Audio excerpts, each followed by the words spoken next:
Hello សួស្តីបងចង់បានគ្រឿងក្អូបសាប៊ូដល់ខ្លួនសាប៊ូកក់សក់អីមានមកចាប់ណាតកោស្រស់យើងក៏ចូលដែរណាតកោស្រស់យើងសម្រាប់ឆុងកាហ្វេឆុងអីបងចង់បានអាចតតមកបានណាគ្រឿងសមុទ្រយើងក៏មានដែរ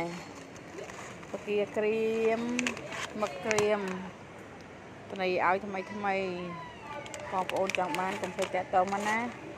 យើងមានមកចាប់ក្បែរងៀតពគាក្រៀមមានទាំងអស់បងចង់បានកុំភ្លេចតតមកបានណាកាហ្វេតែងក៏មានដែរអូយទេសភាពស្អាតបងប្អូនទេសភាពសំខាន់យើងមានបន្ទប់ទឹកយើងចូល24ម៉ោងបងណាចង់មកញ៉ាំលេងល្ងាចឡើងញ៉ាំពងទាកូនសាគូអាំងមឹកឆាមឹកអាំងបាយឆាមីឆានិយាយចំមកហូបកំងអូខេកំងបានអរគុណបាយបាយ